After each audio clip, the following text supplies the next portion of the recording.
para que a gente converse, leve a informação correta, né? Nós estamos num momento aí que as informações e os boatos correm muito rápido, e eu acho que, então, faz parte dessas nossas conversas e bate-papos, né? Para trocar ideias sobre alguns assuntos. E esse assunto é um assunto em voga, porque ele influencia a vida de 2,5 milhões de produtores rurais no Brasil.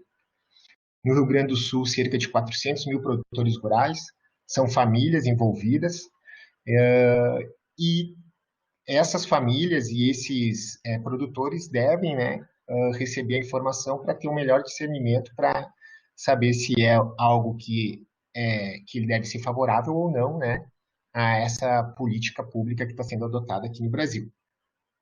Então, me apresentando, meu nome é Diego, eu sou formado aí na Universidade Federal do Rio Grande do Sul, onde eu fiz o meu mestrado em Genética e Biologia Molecular, fiz meu doutorado em Epidemiologia com o professor Corbellini, e fiz minha especialização aqui em Defesa Sanitária Animal na Universidade Federal de Lavras, aqui em Minas Gerais.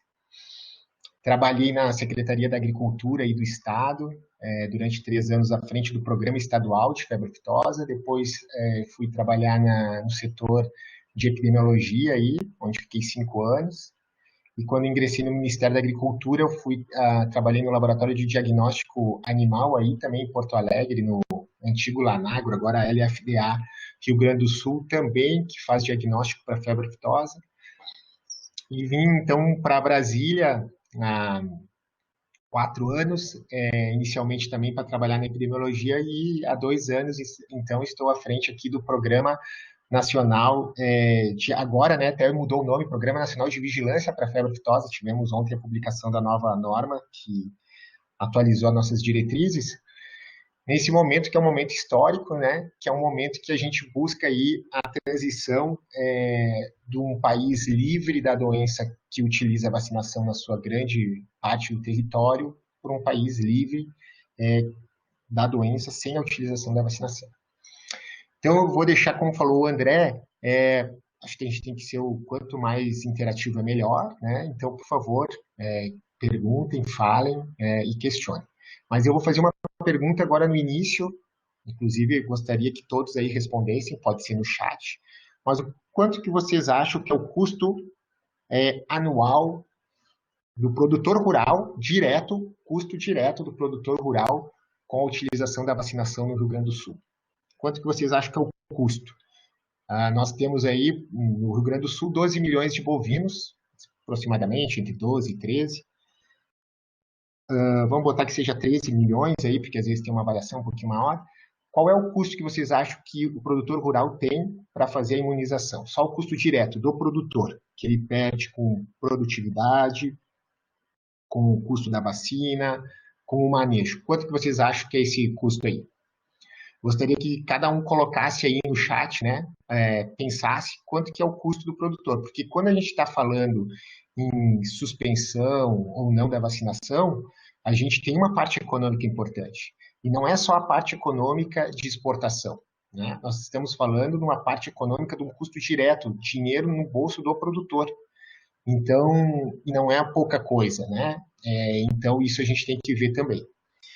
Então, vocês anotem aí, quem está envergonhado, que não quer digitar, qual é o custo direto. Não estamos falando com outros custos, é o custo que ele perde com ou produtividade ou com o custo da vacina. Anotem aí que no final a gente vai ver quem acertou, né? Eu estou te perguntando, Pedro, se tu está te referindo a custo por cabeça.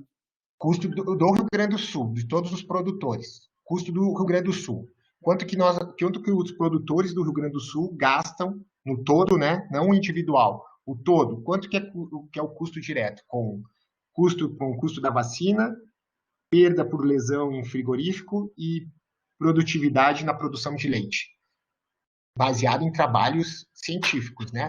Estamos falando, assim, as perdas que nós vamos mostrar aqui em trabalhos publicados ou a serem publicados, e já considerando essa nova vacina aí, a vacina de 2 ml, sem a saponina.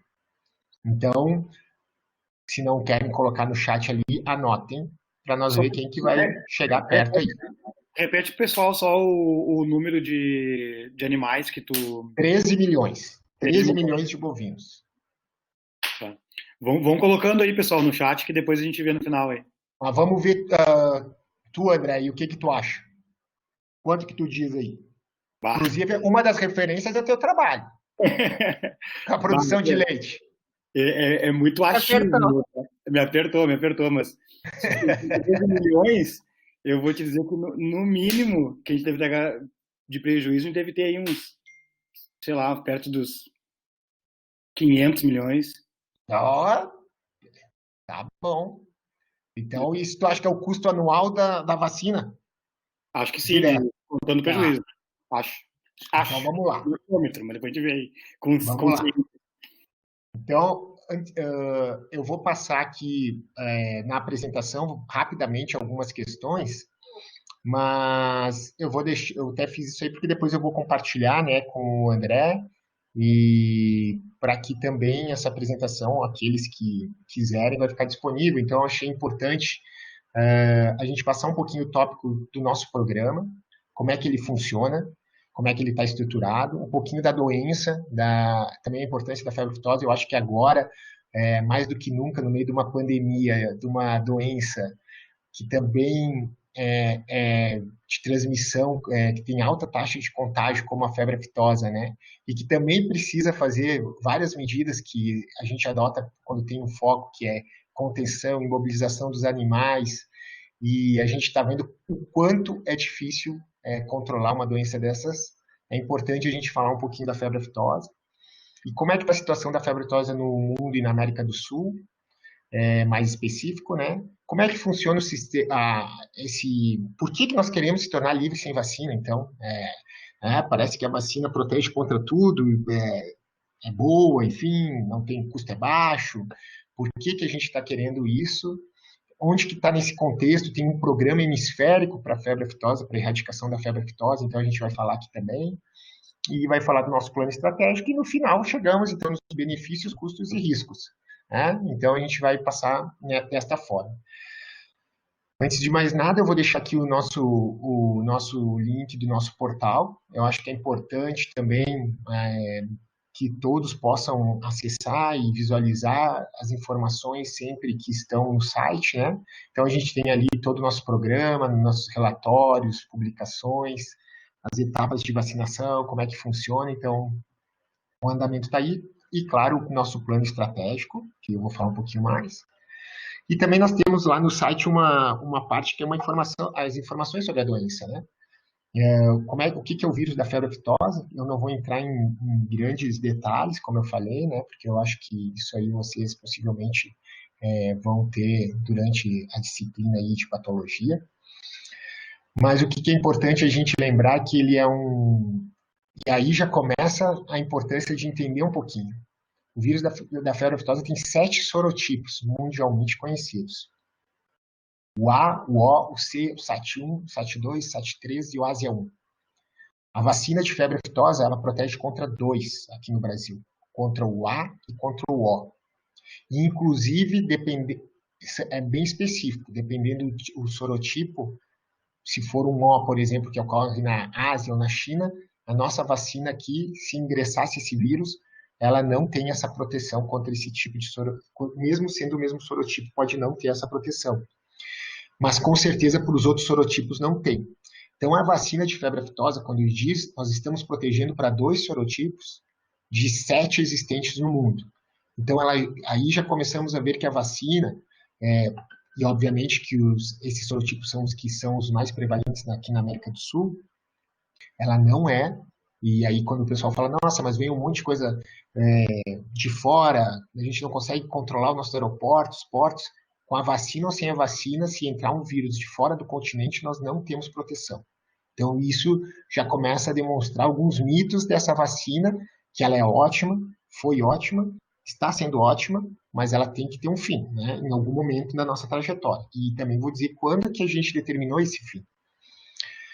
A doença ela tem um período de incubação de 2 a 14 dias, né? Então, o problema que acontece, os animais já começam a produzir e ser capaz de contaminar outros animais antes da sintomatologia clínica, né, até um dia antes, tem alguns trabalhos aí que demonstram. Então, isso é algo que a gente tem que estar alerta. E o vírus, ele é muito sensível a duas coisas. Ao pH, né, então um pH que esteja abaixo de 6, acima de 9, e também a temperatura, acima de 50 graus, 60 graus, com certeza ele é inativado. Por outro lado, a temperatura baixa, ele consegue sobreviver.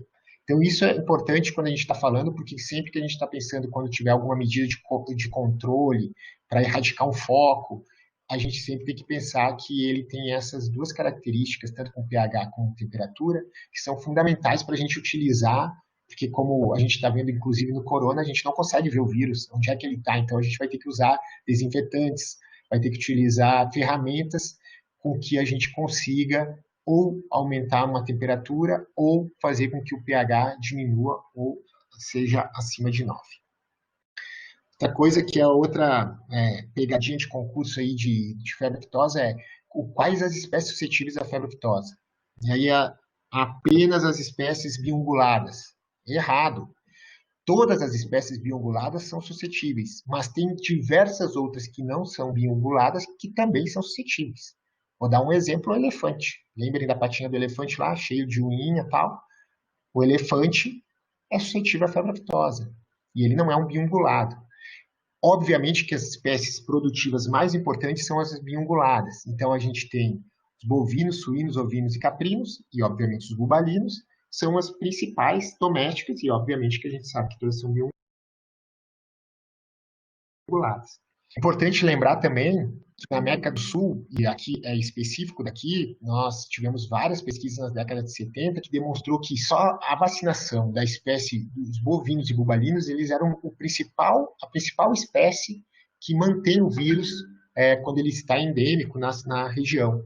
Então, vacinando os bovinos e bubalinos, já lá atrás, já se tinha a ideia que se fizessem vacinações massivas, nós iríamos conseguir erradicar a doença, o que se demonstrou correto, que a vacinação nunca foi em outras espécies. Nós não vacinamos ovinos, suínos, a Ásia vacina suínos.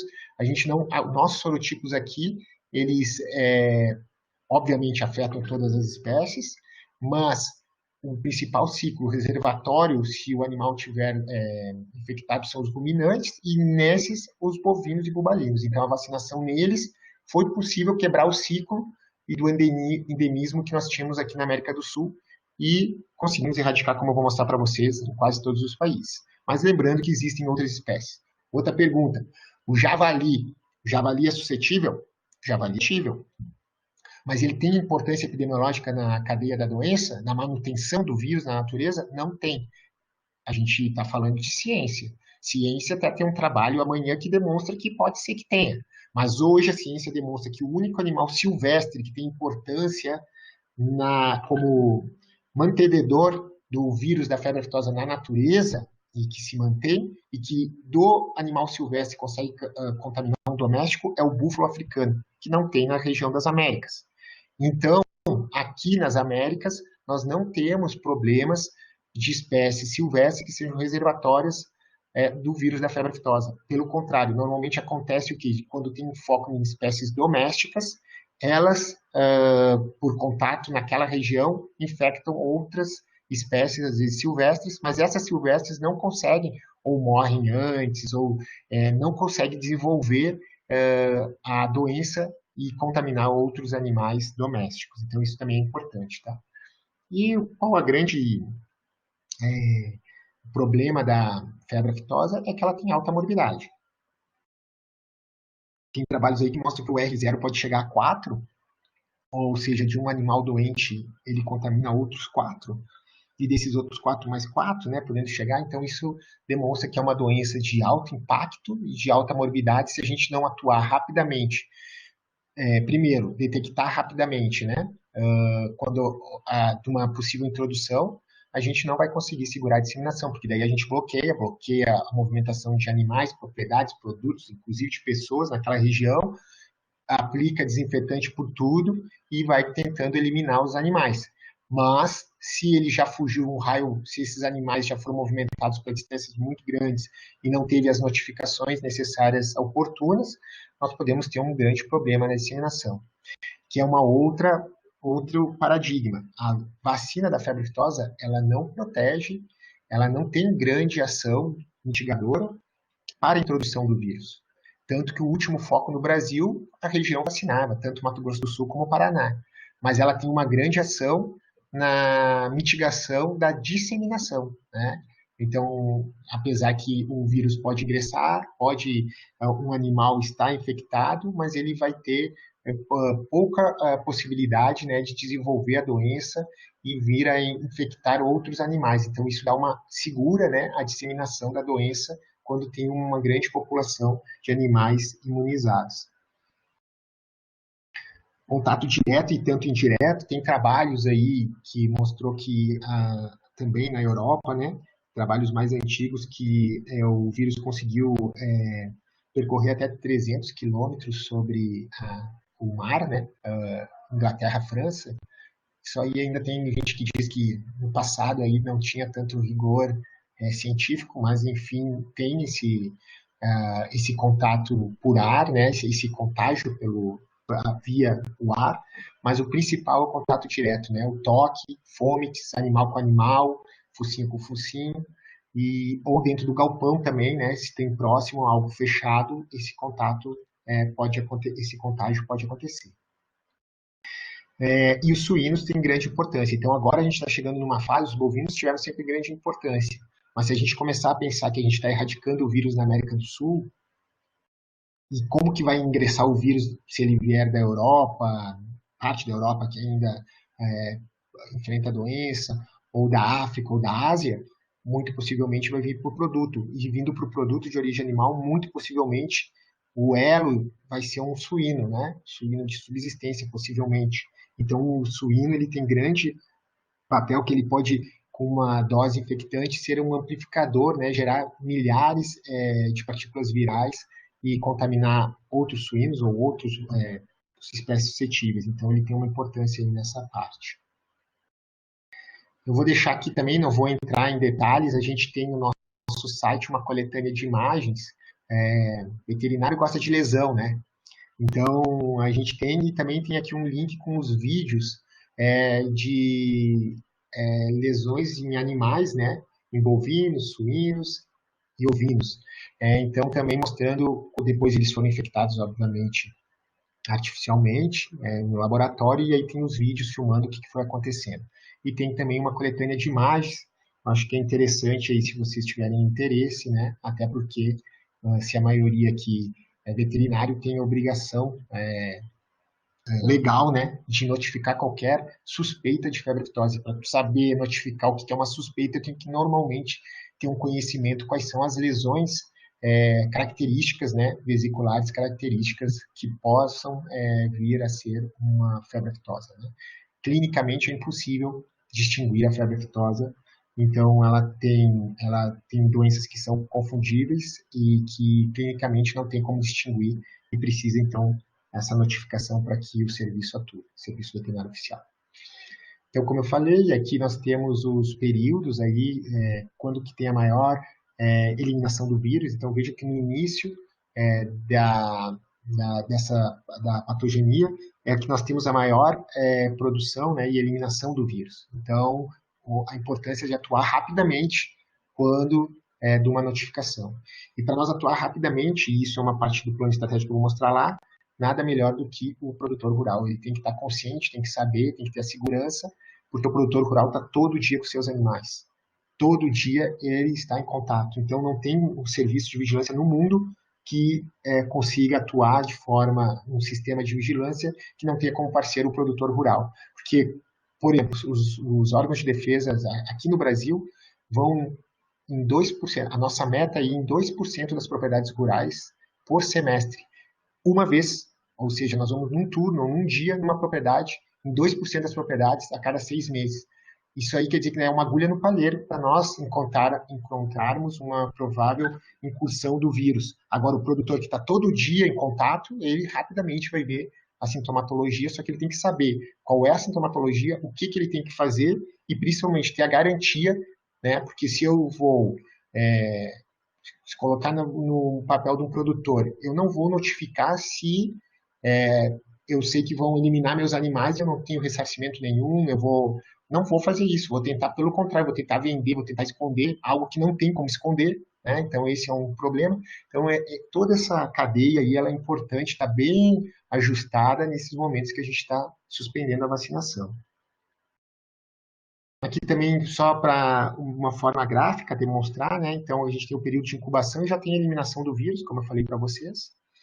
Quando aparecem as lesões aqui, nós já estamos aí diminuindo um pouquinho, como eu falei, chega no pico aí nos 3 dias depois das lesões, e aí começa a diminuir, e aí começa a produção de anticorpos, então a partir do 13º, 14º dia, aí a gente já tem uma produção de anticorpos, e o animal pode então se transformar num portador, se ruminante, né? E então isso é importante também na parte do controle.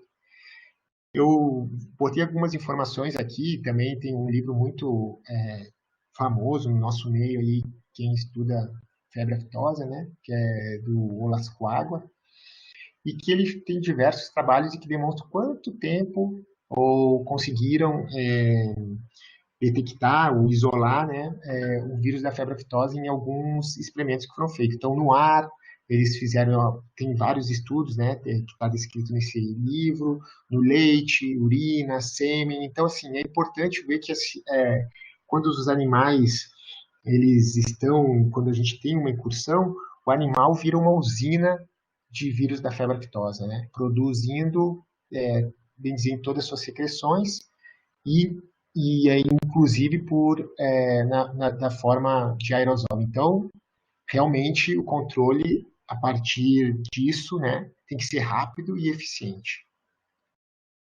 Então, aqui também, inclusive, amostras, né, nós veterinários temos que ter grande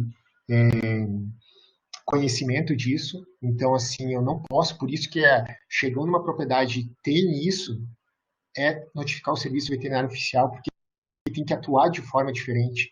Eu não posso coletar amostra, eu tô disseminando aquele possível agente que eu não sei o que, que é, porque, como eu falei, ele é indistinguível a febre aftosa de outras doenças vesiculares. Então,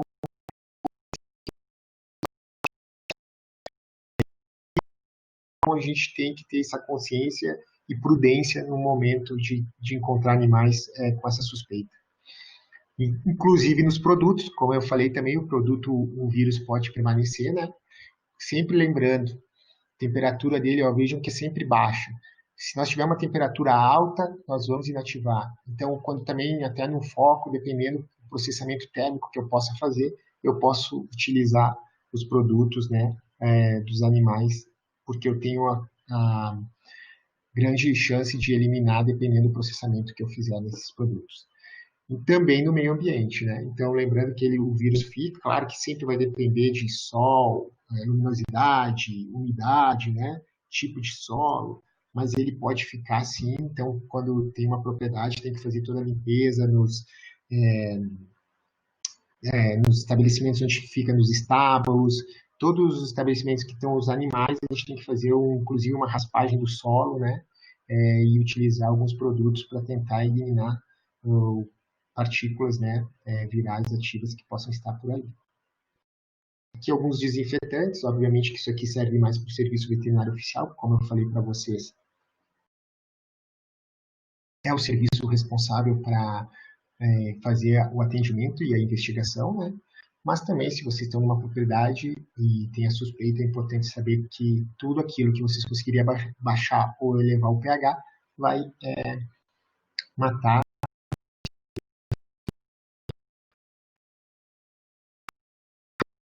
pela devolução.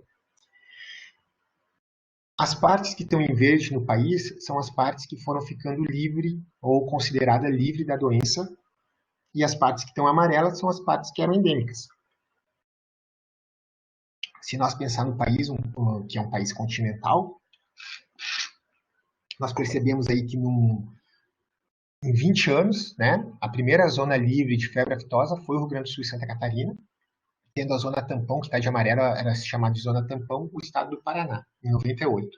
E aí foi gradativamente, como a gente vai fazer agora na área livre sem vacinação, porque o país é muito grande, tu tem especificidades em cada região, então é mais fácil, até porque a velocidade da execução das ações em cada região é diferente. Então, quando tu vai completando as ações necessárias, a gente vai subindo. E vocês vejam aqui que em 2006, aqui o Rio Grande do Sul, ó, 2001, quando o Rio Grande do Sul perdeu, como Santa Catarina era uma zona também, juntamente com o Rio Grande do Sul perdeu também, caiu o status, e aí depois recuperou, 2003, 2004, depois 2005 nós tivemos, né, 6 aqui, em 2006 a gente teve o foco novamente, Mato Grosso do Sul e depois o Paraná, e a gente ficou um tempo, 2007, também com o status suspenso, depois foi subindo, as últimas zonas, 2014 todo o Nordeste, e 2018 a parte Norte, então, que estava faltando, que a gente chegou nesse cenário. E aí Santa Catarina aí em azul, que desde 2007 é considerado zona livre de febre aftosa sem vacinação. Outra coisa que é importante para dos riscos, Santa Catarina é vizinho, e é livre sem vacinação desde 2007. Desde 2007, Santa Catarina é livre sem vacinação. Então, acho que tudo bem, é um rebanho de 4 milhões de animais. 4 milhões de animais é o que tem o Chile de animais, que também é livre sem vacinação. 4 milhões de animais é uma Bolívia. Então, assim, por mais que no nível Brasil parece pouco, mas quando a gente vê fora, é um estado que é comparado a algum país. E é um estado livre sem vacinação. Numa época que era endêmico a doença no país, em algumas regiões, inclusive na América do Sul, e não teve incursão. Então, assim, são vários fatores históricos que a gente tem que também observar, né? Da onde, o que está acontecendo aí na América. E hoje a gente está nesse nível. A área em cinza é a área livre de febre aftosa com vacinação no país. A área em vermelho, que representa o estado de Santa Catarina, é a área livre de febre aftosa sem vacinação. E a área que está em rosa é o estado do Paraná, que suspendeu a vacinação, fez a última vacinação em maio do ano passado.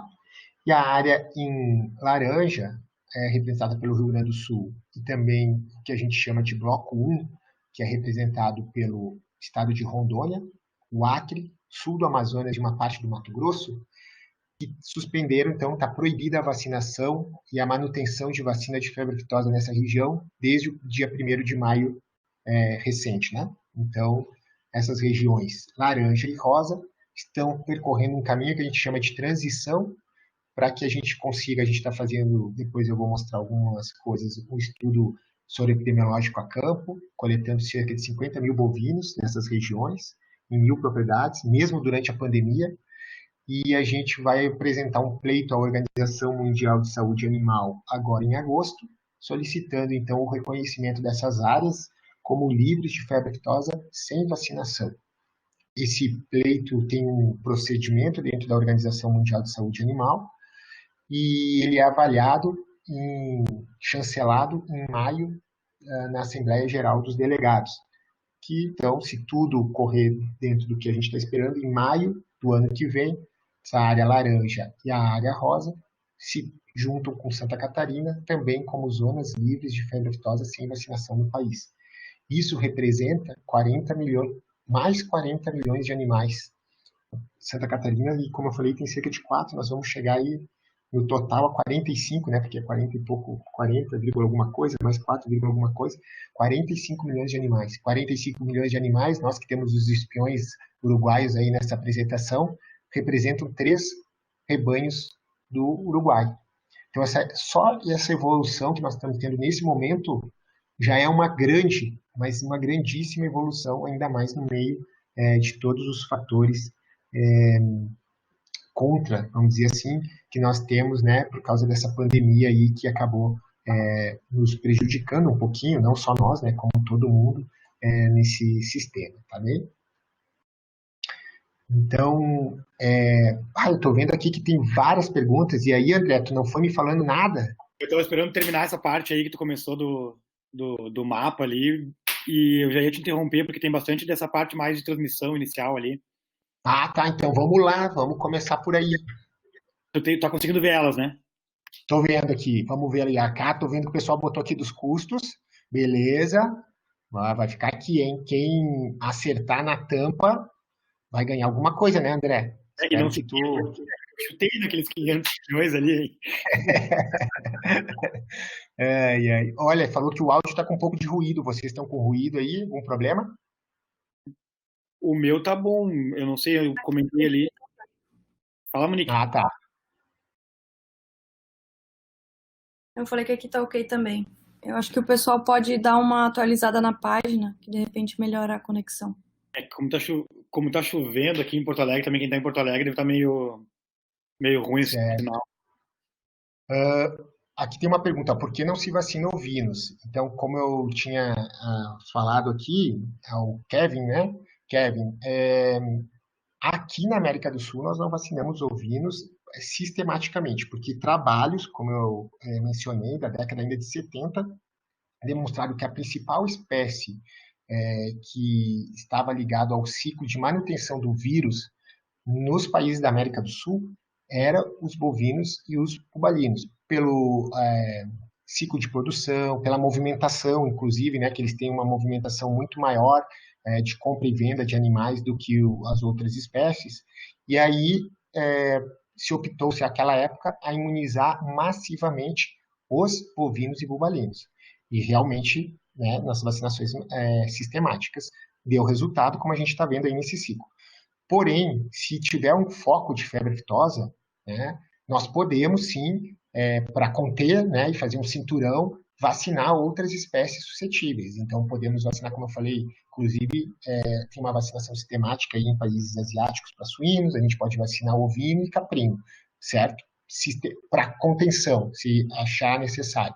Mas para quebrar o ciclo, foi importante, né, que nós só precisamos vacinar os bovinos e os bubalinos e começamos com eles bem imunizados, mesmo as outras espécies que poderiam estar infectadas, obviamente com o tempo, né, e foi um tempo grande aí, desde a década de 70, o Rio Grande do Sul foi o primeiro país, estado a vacinar no Brasil, foi ainda na década de 60, então vejam, década de 60 até 98, nós estamos aí com 30 anos quase, né, vacinando sistematicamente, e aí o ciclo, o vírus não vai conseguindo se transmitir, né, passar de outros animais para se manter, e aí foi quebrando esse ciclo, e dessa forma, então, se provou que realmente os trabalhos que demonstravam que a espécie bovina e bubalina vacinando massivamente ia conseguir quebrar o ciclo, se mostraram práticos. Então, por isso que a gente não vacina aqui outras espécies, tá? Outra do Kevin aqui, dos dois tipos que a nossa vacina não previne, não, a nossa vacina previne só os dois sorotipos, o A e o O. 5 ela não previne, certo? O governo já tem algum plano de contenção, tem algum controle sobre eles. Isso. Isso aqui eu vou falar mais à frente também, que é o banco de vacina. Inclusive hoje deveria ter, né? Tirando ou não tirando a vacina, nós teríamos que ter um banco de vacina, que a gente chama, os Estados Unidos têm, por exemplo, a Argentina já tem também, que o que que acontece? Se entrar um sorotipo, um SAT1 aqui, nós não temos nem da onde tirar vacina para vacinar, né? Então a gente tem que ter um banco aqui, empresas para isso, o Ministério está construindo junto com algumas empresas isso, e esperamos aí até o final do ano já ter isso bem estruturado. Mas como eu disse, esse banco de vacina já deveria ter lá atrás, porque nós não temos a proteção contra esses outros sorotipos. Então, isso não é um fator impeditivo para a gente tirar para o O e para o A que nós temos aqui, porque para esse nós temos aqui a vacina disponível se qualquer coisa a gente tirar do Rio Grande do Sul e tiver uma incorrência de foco com o sorotipo O, 24 campos, que é o que a gente utiliza na vacina, a gente tem vacina, porque a gente tem vacina aqui que está usando no Brasil inteiro ainda, tem empresas produzindo, né, tirando essas áreas que suspenderam, toda essa área cinza, e a gente tem essa vacina para utilizar. Então, isso não é um fator, né, que nos inibe para a retirada da vacina, né? Aqui tem a Gabriele que pergunta como o humano pode ser transmissor da doença. Muito difícil, tá? O ser humano, claro, ele pode, como fonte, né? O veterinário, principalmente, pode levar, e porque fica o vírus aí, pode ficar na bota, pode ficar na luva, enfim,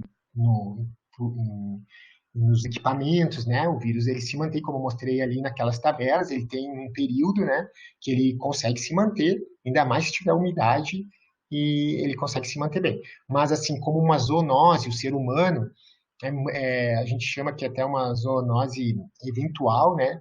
Normalmente o pessoal que trabalha no laboratório pode ter, mas assim não é uma zoonose clássica e não tem esse problema aí do humano transmitir para os animais. O que acontece e também ser contaminado. O que acontece sim, ele pode carrear, inclusive nas suas vias respiratórias. Então, durante um foco, por exemplo, quem entrou numa propriedade que é foco tem que fazer uma limpeza, passar, suar o nariz, passar um produto, tem todo um mecanismo para aquelas pessoas que entraram no foco não carrear o vírus, inclusive pelas suas vias respiratórias. Isso pode acontecer.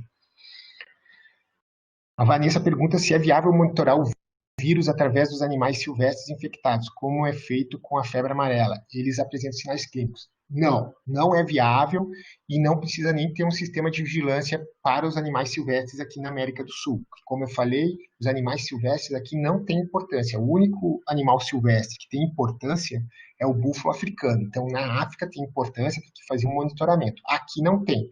Muito possivelmente o animal infectado na natureza ele acaba sendo predado, né? Ele vai ter vesícula nas patas, vai ter dificuldade de viver, né, na natureza, então ele não vai conseguir fazer não vai conseguir permanecer e o animal silvestre ele não vira portador.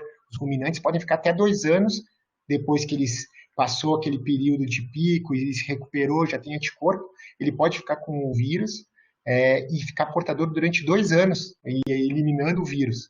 Mas isso é os ruminantes domésticos, e não acontece com os silvestres. Então, os silvestres, eles não têm importância epidemiológica, nem na transmissão, e também não precisa fazer nenhuma vigilância a campo, diferentemente, por exemplo, de outras doenças como a tuberculose, né, que às vezes não é possível eliminar, porque a população silvestre já tem, e aí acaba sendo sempre uma forma de reservatório ali, transmitindo inclusive para os domésticos. O vírus da febre aftosa, não. Então, aqui a Valderlândia também pergunta qual a importância da febre aftosa para a saúde humana. Ela não tem importância em saúde pública, né? Não é uma doença com importância em saúde pública. Inclusive, tem uma outra doença em ser humano que também dá vesículas e que também é chamada de febre aftosa, né? Food and Mouth Disease. Mas não é o mesmo vírus, não é o mesmo agente, né? Não tem nada a ver. Mas também tem esse nome. Então, se colocarem artigos, quando for pesquisar, aparece um monte humano, mas é um outro agente que tem o mesmo nome da doença em humanos. O áudio aqui está tudo ok. Nesses estados em que agora a Kelly, nesses estados em que agora é proibida a vacinação, como está sendo feito o controle para não haver a vacinação? Bom, é importante essa pergunta. Então, todo o sistema de vacinação no país, ele tem um controle oficial desde a sua produção da vacina até a sua aplicação. Então, a gente tem laboratórios produtores, quando ele produz uma partida, ele manda uma partida para o Ministério da Agricultura, o Ministério da Agricultura imuniza animais que ficam aí no LFDA, Rio Grande do Sul, antigo LANAG, tem uma fazenda em Sarandi, imuniza, vê se aquela vacina está produzindo anticorpo, se ela está produzindo nos títulos que são necessários e está com um nível de pureza adequado, né, que nós temos uma norma para isso, essa vacina é liberada, ela recebe um selo, que a gente chama uma central de selagem, vai lá para São Paulo, recebe um selo que também tem o controle do Ministério da Agricultura e tem toda a contabilização de quantas doses e quais os lotes que estão indo para onde. Isso tem todo um controle. Inclusive o SINDAN, que é o Sindicato das Indústrias de Produtos Veterinários, tem grande participação nisso e controle, e tem interesse, porque no passado, sem esse selo e sem esse controle, tinha vacina ruim sendo utilizada, e isso muito no passado, né, lá atrás, agora não tem mais isso. Então a gente tem todo o controle de onde que está, quais revendedoras, o Estado, os órgãos estaduais de defesa controlam também o recebimento, e nas revendas, onde que tem vacina. Então todo esse controle é feito. Então quando tu faz a proibição, como as revendas elas são obrigadas a se cadastrar nos órgãos de defesa para fazer a venda, e o laboratório que vende a vacina só pode mandar para uma revenda ou para uma distribuidora que esteja cadastrada, que é tudo controlado pelo Serviço Veterinário Oficial, esse controle é feito e a gente proíbe, o laboratório vai lá, recolheu, né, dessas regiões, recolheu toda a vacina, redistribuiu para outros locais e é proibido, então, e aí o Serviço Veterinário Oficial faz o controle, vai nas revendas, controla, a gente vai nos laboratórios, não permite mais que eles encaminhem para essas revendas, eles são nossos parceiros nisso, e assim é feito esse controle. Tá? Então, para que não tenha vacina, e o produtor, então, não tendo a vacina, não vai fazer possivelmente a vacinação, né? Só se ele comprasse em outro estado, trouxesse do seu, mas isso aí a gente tem todo um controle, juntamente, inclusive, com a CNA, que é a representante nacional aí da Farsul, por exemplo, para que também os produtores conversem com os produtores, tenham discussões internas. A Vanessa, o Valdemiro, nosso espião uruguaio, pergunta como é feito o controle de fronteiras e alocação de recursos para vigilância nessa transição de status sanitários. Bom, isso é uma excelente pergunta, apesar que todo o Cone Sul, e aí eu vou mostrar, não só o Cone Sul, toda a América do Sul, com exceção de um país, e depois eu vou também fazer uma charada e ver quem acerta, está livre da doença. Então, assim, por mais que a gente é Uruguai, nós temos fronteira seca com o Uruguai. O Uruguai está livre da doença, ele vacina, mas ele é certificado como livre.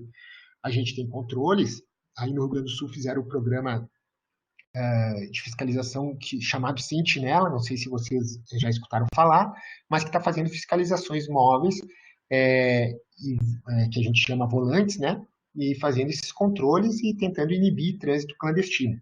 Mas, de qualquer forma, são áreas livres de febre aftosa, os vizinhos do Rio Grande do Sul, né? E a gente faz esse controle para mitigar o risco. Obviamente, como eu falei ali para notificação de doença, depende também do produtor rural. O produtor rural, ele tem que estar imbuído, e por isso que eu vou mostrar o nosso sistema de vigilância, e informar, né? Denunciar quando vê, e, enfim, se entender dentro do processo, ele vai ser um parceiro do serviço, e isso é importante. Mas, então, esse controle é feito pela fiscalização dos órgãos estaduais, o Ministério faz o controle oficial, mas essas áreas de fronteira seca depende muito também do produtor, com certeza, né? A Vanessa pergunta aqui, como será feito o incentivo para o produtor rural notificar um foco da sua propriedade?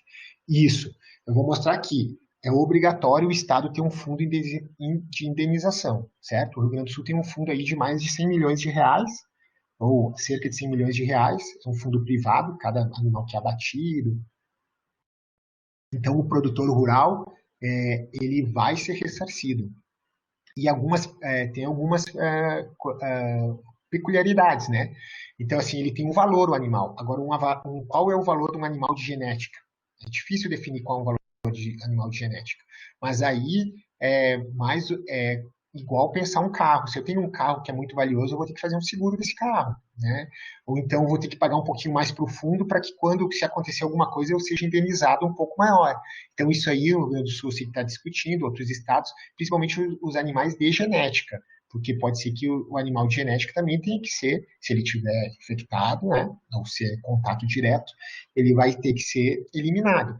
Então, para esses é que tem que ter esse ajuste fino, mas para os demais animais de plantel normal, ele já tem um fundo e que, inclusive, é um dos que mais incentiva aí a defesa sanitária animal, inclusive incentivando algumas atividades de fiscalização. Então, tem isso. Eu acho que o principal do produtor é ele saber que tem esse fundo, e a segunda é que tem que chegar a informação para ele. Não se controla a febre aftosa, não tem como. Então, assim, ou o problema ele não vai eliminar, ele vai só difundir e vai chegar nele, porque depois a investigação epidemiológica vai levando aonde é que passou o vírus. Então, não tem como ele eliminar aquele vírus, né? Aquela doença, ele vai precisar de apoio. Então, chegando essa informação que ele não tem como fazer sozinho e que ele tem um recurso que ele vai receber uma indenização justa pelos seus animais, nós acreditamos que é possível, juntamente com a CNA e com as federações, né? Considerando que alguns animais valem mais. Ah, tá. Então, essa é a pergunta. Então, essa é os ajustes que tem que ser feito em cada estado.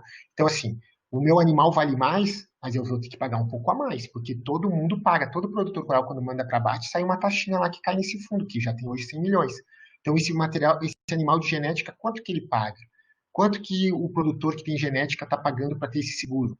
Ele é um seguro para ele, né? Então, ele tem que ter essas discussões aí, por isso que é um plano gestor onde tem a iniciativa privada e instituições públicas, porque a iniciativa privada está aí, a Farsul representando, FETAG, tem que ter uma associação dos representantes aí de quem tem cabanha, genética, para discutir como é que vai fazer. O que não pode é pensar, não, eu tenho que receber mais, mas eu contribuo a mesma coisa. Não, não é assim que funciona, né? O sistema é um seguro. Se eu vou receber mais, eu tenho que pagar um pouquinho mais. E é assim que nós estamos trabalhando também junto com os outros estados.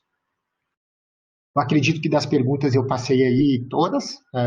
Se tiver mais alguma, por favor, a gente vai fazendo aqui, que é mais interativo, né? Tem mais uma ali, Diego, mas eu acredito que talvez seja teu encerramento, da Mônica, acho que tu passou. Eu passei, Tá, desculpa. os Deixa eu ganhos ver aqui. econômicos do Rio Grande do Sul tá em cima Os da. ganhos econômicos devido ao Rio Grande do Sul ser uma área livre sem vacinação é superior aos possíveis. Não. É, tudo vai depender. É uma pergunta que é sempre um ponto de interrogação, né, Mônica? Por quê? Qual é o tamanho de um surto? Né? Então, se eu fizer um surto e resolver ele rapidamente, como foi o último na Inglaterra, por exemplo, em 2007, vai ser um custo o custo do meu surto. Se for outro que nem foi lá, também nos inícios dos anos 2000, vai ser outro custo. Então, tudo vai depender da minha reação junto com o produtor, né, para que tenha isso. Mas a gente tem, por exemplo, análise de custo-benefício, o benefício-custo. No Paraná, por exemplo, se mostrou que em 20 anos poderia ter até 2 focos que eles teriam mais focos também não generalizados, né? Como aconteceu no Uruguai também em 2001. A gente, mesmo eles tendo 2 focos, em 20 anos já se pagaria a suspensão da vacina, porque abre diversos mercados, mas assim, os abrir diversos mercados depende também de ter o produto que os mercados querem. O Rio Grande do Sul tem uma vantagem. Toda a carne aqui para cima, ela é um tipo de carne que o Rio Grande do Sul tem um outro tipo de carne que vai estar concorrendo aí com possivelmente mercados que compram de Uruguai e Argentina. Então, ele vai ter uma vantagem competitiva no mercado internacional, porque a febre aftosa, áreas livres sem vacinação, ainda tem muitos mercados que não compram e pagam melhor, remuneram melhor quando é área livre sem vacinação. Então, agora também tem que ter o produto, né? Quando eu quero produzir, quero vender para alguém, eu tenho que ter aquele produto que aquela pessoa também está buscando, né? Então, seria isso. Agora, não tem como fazer algo direto, porque é muita incerteza. Qual o tamanho de um foco, né? E é uma incerteza. Mas eu vou mostrar assim, se nós pensássemos assim, será que os Estados Unidos teriam tirado a vacinação? Quer dizer, tirar não, nunca utilizaram a vacinação, erradicaram a doença sem a vacina. Será que a maioria dos países europeus não está utilizando a vacina? Austrália não utiliza vacina, Japão não utiliza, Coreia do Sul não utiliza. Só os melhores mercados não utilizam vacinação e que tem produção, como é o caso dos Estados Unidos, que tem rebanhos grandes. Então, assim, a gente tem que se perguntar, todo mundo está a um risco? Tem um risco. Mas, assim, a gente tem que trabalhar nisso, trabalhar com as outras ferramentas que nós temos, né? Porque quando nós optamos lá atrás em erradicar a doença, nós sabíamos que a vacinação ia ser suspensa em algum momento. Nós só estamos escolhendo qual é o momento mais adequado, né, para fazer isso. Vamos ver aqui mais o que.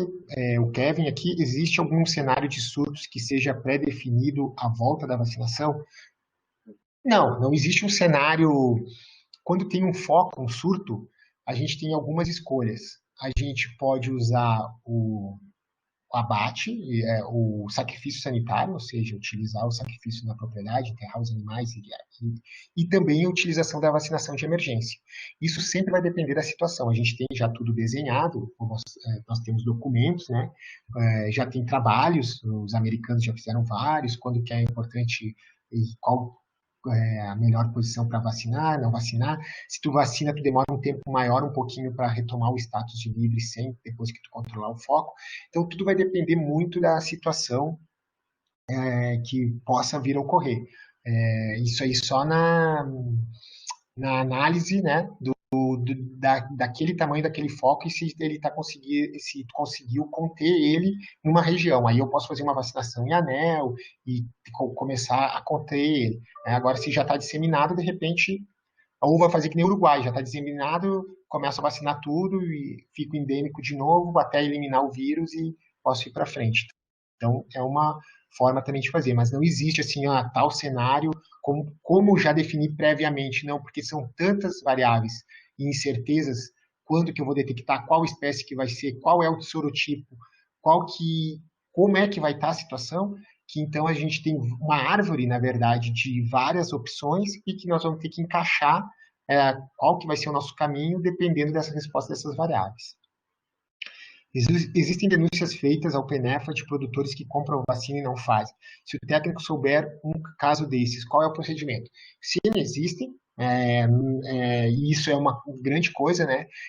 A gente, quando estava vacinando, e eu trabalhei no Rio Grande do Sul, por exemplo, 2006, 2009, tinha muitas denúncias que o produtor comprava e jogava fora a vacina, não utilizava no seu rebanho. E agora parece um paradoxo, quando a gente fala que vai tirar, agora o produtor quer vacinar, alguns, né, querem vacinar, mas assim, toda denúncia ela é investigada, vai-se à propriedade, busca-se indícios, né, se for detectado e comprovado que ele realmente não imunizou, ele vai ser penalizado, o produtor, né, mas assim, não é algo tão simples de encontrar, porque por mais que a gente tenha o controle de todas as partidas, uma partida tem 3 milhões de doses.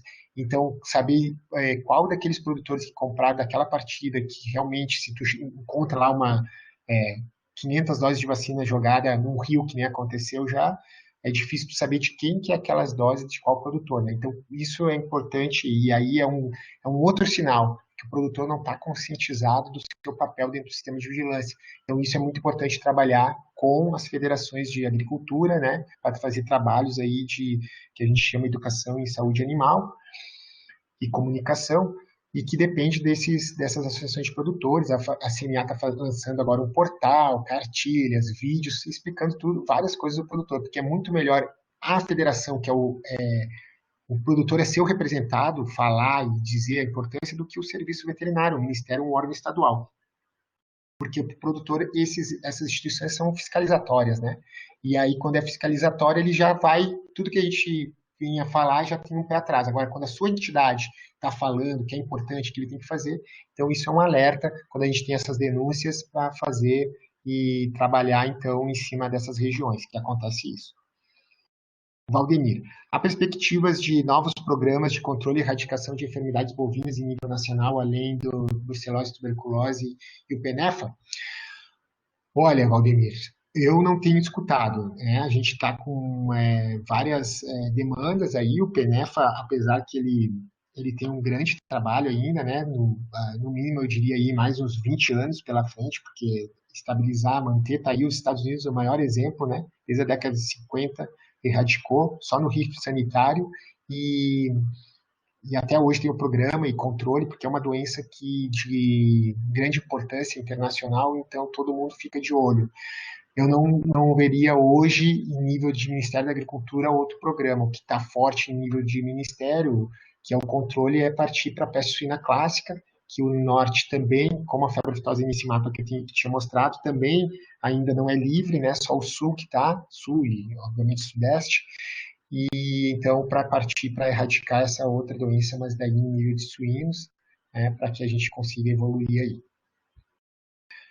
Bom, então vamos para frente aqui, mas está excelente. Isso aí, pessoal. Quando tiverem dúvidas aí, perguntas, e vão colocando os valores aí. Vocês estão cada vez já sabendo mais, né? Qual é o valor. Então vamos agora isso aqui. Situação da febre aftosa no mundo e na América do Sul. Vou perguntar para o André, porque o André tem obrigação, é professor. Quais são os países da América do Sul que têm febre aftosa hoje? Na América do Sul, melhor tu perguntar bom, pelo status, né? Que não é reconhecido como livre. A Venezuela, a gente não sabe o status. Certo? Perfeito? Perfeito. Tá. O Paraguai andou tendo surto e a Colômbia também, né? Boa, Colômbia teve também. Então, assim, mas o Paraguai teve o último em 2011, mas já é livre com. Ok. Aí o resto é livre. Todo o resto é livre. Então, pessoal, agora nós vamos começar a entrar já na parte do risco. Toda a América do Sul, todo o continente americano, que nós fizemos parte, está livre, com exceção da Venezuela e uma parte da fronteira da Venezuela com a Colômbia. O resto é todo livre de febre aftosa. Aí vai dizer lá, como está aqui o nosso espião Valdemir aqui, mas se todo mundo é livre, por que não tira a vacina no Uruguai? É a pergunta que faz. Então fica aquela coisa, mas é livre mesmo? E quando a gente recebe missão aqui, europeia, americana, japonesa, a pergunta que vem, mas se vocês são livres aí, não tem mais, por que vocês estão usando a vacina? E pergunta, sempre vem essa pergunta. Mas eu quero. Sim, mas o custo, para nós vacinar o Brasil inteiro, a gente utiliza, o rebanho brasileiro, 220 milhões de bovinos e bubalinos, né? Bubalinos é 1 milhão só. Nós utilizamos cerca de 350 milhões de doses de vacina, o que custa para o país aí meio bilhão. País não, né? Para o produtor rural. Meio bilhão todo ano. Será que vale a pena ficar vacinando ou tentar, então, fazer que nem todos esses outros países aí que estão de verde escuro, que são livres sem vacinação? Patagônia é livre sem vacinação, Chile é livre sem vacinação, Peru é livre sem vacinação, Suriname e as Guianas livres sem vacinação, Santa Catarina é livre sem vacinação, parte da Bolívia é livre sem vacinação. Então, assim, nós temos a Venezuela. A Venezuela é a fronteira, eu tive pelo trabalho, a necessidade de ir lá. Nós temos uma fronteira que é uma estrada única, que nem se fosse a BR-116, mas sem floresta para os dois lados, é a entrada entre Venezuela e Brasil. É uma fronteira, assim, das fronteiras a melhor que poderia ter, tem controle e não tem rebanho bovino, fica distante 200 quilômetros da fronteira, da linha de fronteira da Venezuela, onde que começa a ter rebanho bovino. E no nosso lado brasileiro, mesmo assim, também ali tem pouquíssima concentração de bovinos. Então, ou seja, aquela região, ela está sob um controle nosso. Né? Nós temos uma zona de proteção lá, fiscalização 24 horas, drone, nós utilizamos lá, nós gastamos muito recurso. Uma coisa é eu fazer uma fiscalização numa fronteira que nem Rio Grande do Sul e Uruguai. A gente sabe que tem várias entradas e propriedades que tem aqui, quase possível, né? Se o cara quiser fazer o contrabando, vai fazer. Mas fazer lá em cima, a gente tem totais condições e está fazendo. Então, vejam o mapa, vejam quem é cinza não tem reconhecimento de status. Quem é verde tem reconhecimento verde escuro, reconhecimento sem vacina. E quem é verde claro é reconhecimento com vacina. Vejam os países que são livres sem a vacinação. Será que eles são os países que são aí grandes players no mercado? Será que eles que estão errados? Né? Será que eles assumem esse risco sem ter conhecimento do risco que seria? Então, assim, são perguntas que devem ser feitas, né? E agora eu vou trazer outra informação para vocês também. Aqui, mais especificamente, se vocês olharem aqui a fronteira da Venezuela, vocês vão ver que tem uma parte da Colômbia que também não tem reconhecimento, tá? Que a Colômbia, como não consegue fazer controle aqui, que nem se fosse uma fronteira seca, então eles não reconheceram uma parte do país deles aqui, porque como tem esse trânsito da Venezuela, é melhor eles não reconhecer, fazer as barreiras mais para dentro e ter todo o resto do país reconhecido como livre. Tá? Então... Teve um surto na Colômbia, não teve, alguns anos atrás? Na Colômbia teve agora, 2018. Eles conseguiram o reconhecimento de volta agora em 2020. Eles tiveram de ingresso da Venezuela, porque o que acontece é que a grande concentração do rebanho venezuelano faz muito mais fronteira aqui com a Colômbia do que com o Brasil. Aqui é tudo floresta, com o Amazonas não tem problema nenhum. E a única entrada nossa é por Pacaraima, em Roraima.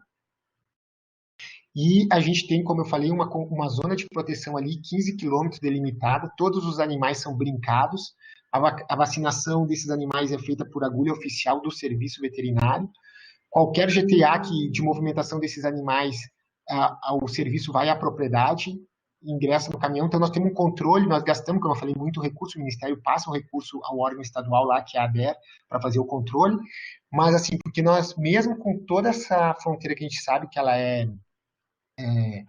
assim, tem baixo potencial de ingresso, a gente faz mesmo assim todo um controle, porque a gente tem ali também duas comunidades indígenas bem importantes, e eles estão, obviamente, na fronteira, e a gente sabe que essa região, inclusive, são reservas grandes e deles, né? Mas eles são parceiros, a gente faz toda a vacinação do rebanho deles por agulha oficial, nós doamos a vacina, inclusive agora nessa última etapa foi vermífugos também foram doados a eles. A gente só não fez agulha oficial nessa etapa agora do primeiro semestre a eles por causa da pandemia, então nós entregamos a vacina porque tinha o risco, né, de nós, como serviço, nossos colegas, levarem a Covid-19, então, obviamente, uma população indígena, né, então só foi passada a vacina, mas todo esse controle é realizado, né. Então, veja a situação como é que está. E isso aqui é uma outra informação para vocês pensarem lá no final daqueles 60% que está me incomodando do André, que disse que é risco para a gente. Como eu falei, risco sempre tem, né? Porque não, mesmo vacinando, nós temos risco.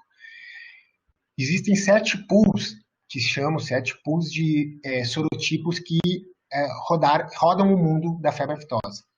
Isso aí, historicamente, quando tem um foco, é isolado o vírus e feito a filogenética dos vírus da febre aftosa.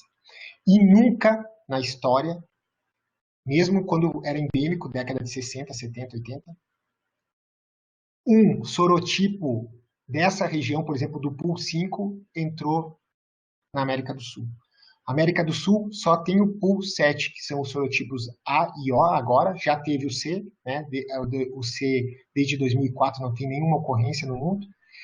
Nunca, mesmo que, por exemplo, aqui nós vamos ver aqui no asiático, aqui tem o O. Esse O, pela classificação filogenética, não é o mesmo O que este aqui que acontece na América do Sul, ou seja, não foi.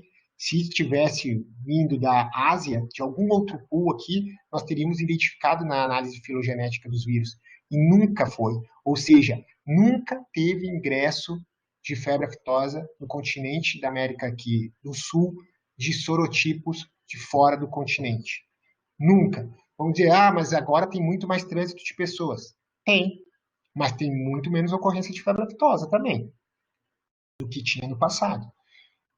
E nós temos que lembrar que a probabilidade para trazer um produto, o produto primeiro que a pessoa está trazendo tem que estar contaminado com o vírus da febre aftosa, ou seja, não foi processado termicamente, que eu falei, se o cara trouxe lá um salame e fez uma torrada, ele já eliminou porque aqueceu, ok. Agora, se ele trouxe um produto, o produto estava contaminado, resistiu à viagem, tá o vírus ativo nesse produto, ele não comeu, não processou termicamente o produto, jogou fora, esse produto vai ter que cair no lixão, o lixão tem que ter um animal suscetível, que é proibido, mas a gente sabe que ainda tem, esse suíno, possivelmente, vai ter que ter contato, comer, ou pelo menos ter o contato, se infectar, começar a transmitir uma grande quantidade e ter contato, ou com as outras pessoas, com bovinos ou outras espécies suscetíveis, para a gente conseguir, então, ter um foco. Se nós for ver em probabilidade, cada um desses eventos tem uma probabilidade baixa de acontecer e resistir. E em probabilidade é multiplicação, eu multiplico, né? Se eu tenho uma probabilidade de introdução de 0,4% e a probabilidade de disseminação é 0,2, é 0,4 vezes 0,2, vai ficar 0, 0. E cada mais eventos que tem probabilidades vai ficando menor de acontecer todas aquelas na mesma sequência. E nunca aconteceu. Então, assim, por mais que a gente tenha, nunca aconteceu de fora. A nossa vacina só protege para esses aqui. Ela não protege para nenhum desses aqui. Desde sempre. Ou seja, se tivesse ingressado qualquer um desses aqui, mesmo vacinando, nós teríamos tido. Nunca aconteceu. Então, a gente começa a levar fatos, e assim como todas essas regiões, está muito específico. E tem mais uma questão aqui. Na América do Sul, a gente tem uma região que é do Cone Sul, que pega aqui os estados aí do Sul, vem até aqui no Centro-Oeste, o Paraguai, Uruguai e Argentina. Os sorotipos que aconteceram no Cone Sul nunca aconteceram na região andina. E filogeneticamente, né? Os sorotipos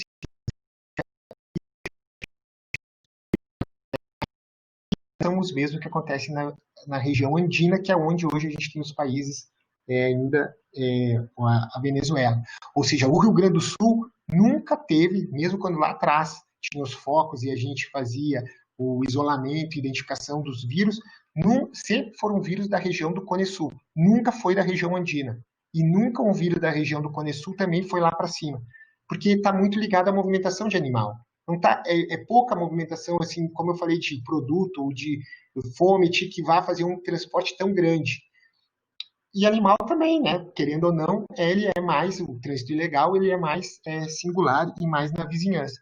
Então, a gente tem todos esses indícios aí para demonstrar que isso é difícil de acontecer.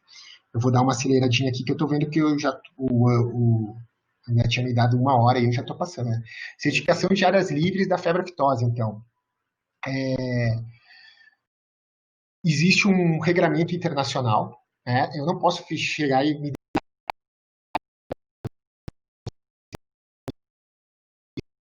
organismos internacionais.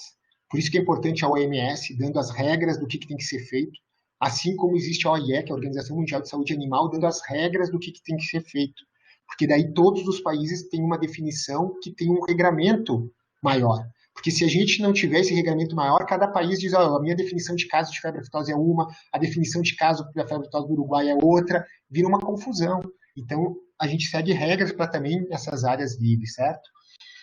Então, eu não vou entrar aqui muito em detalhes, tem um código terrestre, código sanitário de animais terrestres, que define de todas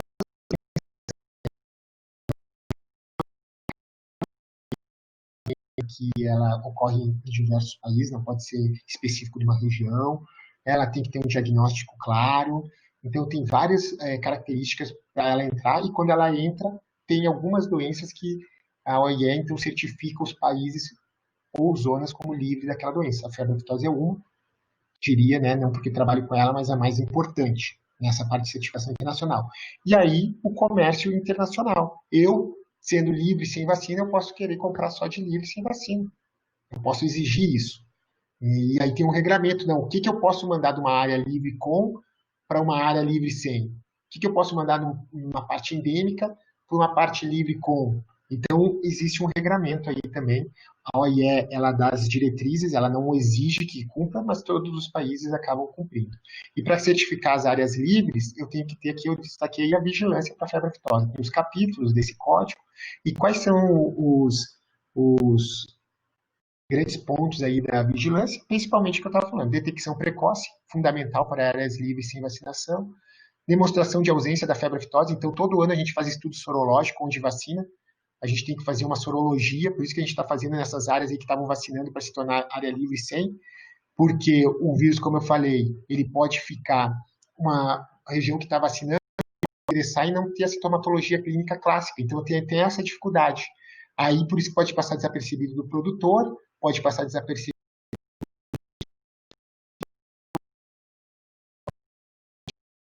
não tem febre aftosa. Isso tem um custo muito grande, todo ano a gente tem que fazer, só em área livre que vacina, que não vacina não precisa, porque senão, quem não vacina, se tiver ingresso do vírus, os animais têm a sintomatologia clássica. Esperado, claro, se não tiver uma mutação aí.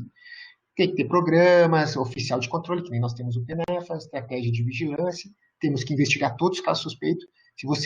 Se alguém fizer uma notificação, por mais infundada que seja, é nossa obrigação e nós temos que ir em até 12 horas fazer o atendimento. Então, assim, fez, tem que ir lá. Nós comprovamos isso, né? E quando vacina, tem que demonstrar que a população está imunizada. Então, aquela pergunta lá, os produtores jogam fora a vacina. Sim, mas a gente faz testes sorológicos, esse aí é mais espaçado, não é todo ano, para ver se a população está imunizada.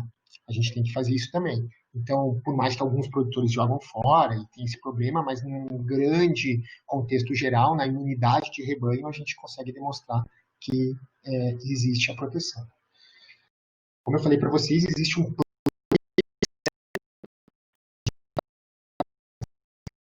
nossos campeões aí uruguais que estão aí.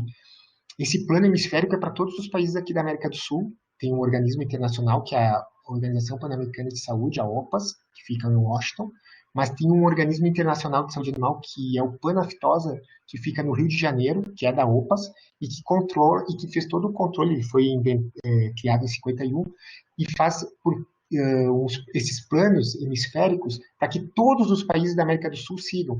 Porque, como eu falei para vocês, não adianta o Brasil ou o Uruguai fazer uma coisa e os outros e cada um seguir para um lado. A febre aftosa, como não tem fronteira para o vírus, se todo mundo não seguir o mesmo ritmo, eu não vou conseguir controlar sozinho. Eu preciso que todo mundo siga. Então, esse plano hemisférico dá as diretrizes. E veja, esse plano que está acabando agora em 2020, ele até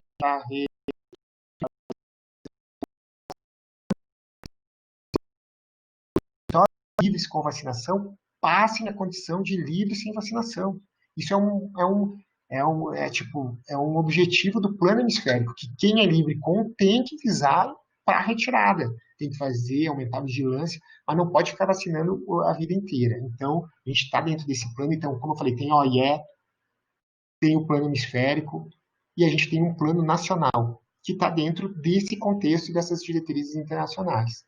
Esse plano estratégico aí, também não vou entrar muito, mas ele foi construído com todas as partes interessadas, indústria de vacina, frigoríficos, produtor, né, seus representantes todos, serviços estaduais, Ministério da Agricultura, e depois de todo um planejamento foi dito que, olha, nossos objetivos e quais ações que têm que ser feitas, aqui, substituição gradual da vacina, opa, eu passei aí, né, mas aqui, ó, a substituição gradual da vacinação por ações de vigilância com envolvimento do serviço, setor privado, produtores e agente político.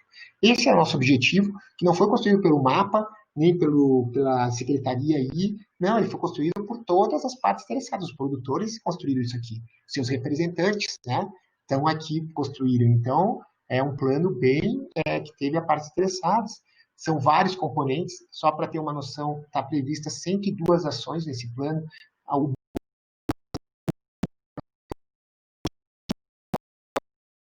está arrecadando e tudo mais. Mas vocês acham que a Paraíba, que não, a pecuária não tem interesse quase nenhum, vai conseguir fazer um fundo para os seus produtores, que também são importantes, o rebanho, para o seu produtor, ok, seu rebanho é o mais importante, não importa ser 4 ou 5 vacas. Então ele tem que ter uma garantia também. Então, para esses estados que a pecuária não tem força, nós temos que fazer um fundo nacional.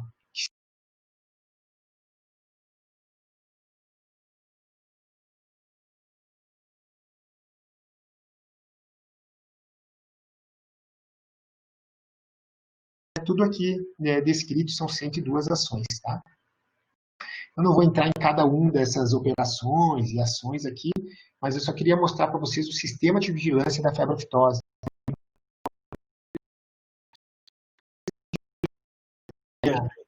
Aí o teu compartilhamento aí.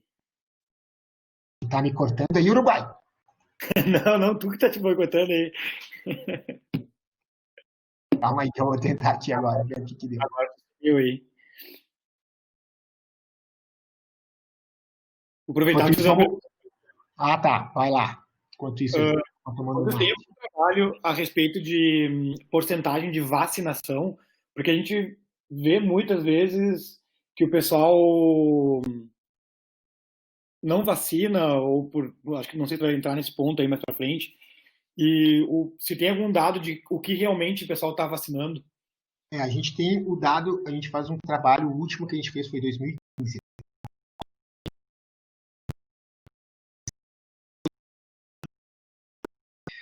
Esses outros estudos para tirar a vacina. Mas a gente tem, sim, ele está até no site lá do Ministério. No Rio Grande do Sul, o último trabalho, esse 2000, a maior cobertura que tinha era na região da fronteira, a região do interior, a grande maioria aí, a cobertura aí de 60%, sendo que uma vacina a gente acredita que tem mais do que uma duração de uma etapa aí de proteção. Então, realmente, é uma cobertura baixa, perto do que os dados declarados, né? Então, a gente já tinha esse indício também que a vacinação estava, para muitos locais, inclusive no Rio Grande do Sul, aí, abaixo do esperado para algumas regiões. Obrigado. Aqui, vamos ver aqui a pergunta aqui do Kevin. E tem perspectiva de diminuir o preço da carne com o tempo, levando em consideração a economia? Olha, a minha percepção é que, como vai ter maior acesso a mercados, a tendência é que esse preço aí ou se mantenha ou inclusive possa até aumentar um pouquinho. Tudo depende, oferta e procura, né? Também nós sabemos aí que aí no Rio Grande do Sul, por exemplo, também tem a soja está entrando muito forte, então tem menor produção aí de repente de bovinos, mas enfim, eu acho que só por essa retirada do valor Eu acredito que não, acho que isso aí vai refletir no bolso do produtor mesmo, mas vai depender dessa oferta e procura, né? Como fica a questão de animais transportados vivos? É, animais transportados vivos, né, que a gente tem aí venda, a gente tem que fazer todos, segue o regramento da OIE, né? A gente faz vários procedimentos que são estabelecidos pela OIE. Então, alguns países exigem sorologia, a gente faz sorologia, outros países exigem apenas o isolamento, outros quarentena, mas assim, isso aí depende de acordos bilaterais. O Brasil com o país que está comprando. Então, como o Brasil, animal vivo, está vendendo para a Turquia e para o Egito, são dois países aí que estão com a febre aftosa, a exigência deles para a febre aftosa é pouco. Animal vivo, é complicado, né? É uma situação aí que os países eles querem, né? Mas para a gente, se for pensar, é melhor já vender o produto, né? Seria melhor para o país, melhor para os animais, melhor para todo mundo, mas existe esse troca comercial, né? Então, quando tem um comprador e tem um vendedor, e o preço é pago, acaba acontecendo. Mas para a febre aftosa é um acordo bilateral. O que, que o país exige o que, que o país que está comprando exige? Normalmente uma sorologia, mas esses países que compram animal vivo, como eu falei, são esses países que têm um status pior que o nosso, então eles nem para a febre aftosa não tem muito problema não. Vanessa, um país que é livre da febre aftosa tem um surto, ele perde automaticamente o status? Sim, é suspenso, ele não perde, ele é suspenso, não fica em cinzinha, ele fica em vermelho,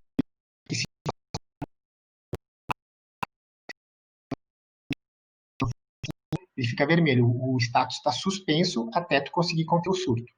E tu pode conter o surto que tem a zona de contenção rapidamente, não precisa todo o país, tu cerca, se tu conseguir ir a um foco pequeno e conseguindo cercar onde que está acontecendo, existe uma regra que é a zona de contenção. Eu faço uma zona de contenção, comprovo que todos os focos estão acontecendo ali dentro, não tem nada fora, e aí o país retoma o status rapidamente, a zona de livre, sem ou com, né, depende de qual que estava, e aquela região que está ali é que fica com status suspenso até o debelar tudo. Ou tem outros fatores que são levados em conta, como o tempo de ação para conter o foco? Não. O que é visto pela OIE é isso aí. Quando é que não tem mais circulação viral no país? Tem que fazer todos os trabalhos. Então, quanto mais, obviamente, tempo tu demorar para reagir, maior o tempo vai ser para que tu consiga demonstrar que está livre. Esse aqui é o sistema de vigilância, e também para dar essa garantia que eu falei para vocês. Claro que o principal é a vigilância a partir de notificações, é o primeiro pilar, mas tem a vigilância em estabelecimentos rurais, que eu falei para vocês, o serviço vai em 2% das propriedades por semestre, e os produtores têm que ser o nosso parceiro para estar ali, e é isso que a gente tem trabalhado junto com as federações. Todos os animais que vão para eventos agropecuários, eles recebem uma inspeção, tem um veterinário responsável, então, teoricamente, esses animais que estão ingressando, eles têm essa vigilância. E na vigilância de abate, apesar que ela não é oportuna, passa. Quantos animais vocês acreditam que é abatido no Brasil por ano? Bovinos. Quantos bovinos vocês acham que é abatido no Brasil por ano? Nós temos mais de 40 milhões de bovinos abatidos no Brasil por ano. Então, veja, tem inspeção ante e pós-morte. E não é detectado nada. Então, também esses mitos aí que o vírus está... Olha, então o vírus está bem escondido, porque é um vírus de alta taxa de contágio. 40 milhões de bovinos. Tem também suínos, que é cerca de 40 milhões também. E ninguém vê nada na antemorte nem pós-morte. Tipo assim, e a gente faz ainda nas áreas que vacinam, como eu falei para vocês, a gente está fazendo aí nessas 350 mil estudos estatisticamente, ou seja, por mais que eu não pegue todos, vocês sabem muito bem disso, é um estudo estatístico, tem um grau de erro, mas que demonstra que o país não tem a circulação do vírus. Então, todos esses componentes aqui fazem o nosso sistema de vigilância. Não é só o serviço veterinário oficial que vai numa propriedade. Tem todos esses indícios que a gente comprova todo ano para dizer assim, ó, o país não tem a febre aftosa. Se tivesse, nós pegaríamos em algum desses setores aqui. A gente pegaria o que está acontecendo, né? E a gente não pega isso há mais de 12 anos que nós não temos nenhum foco.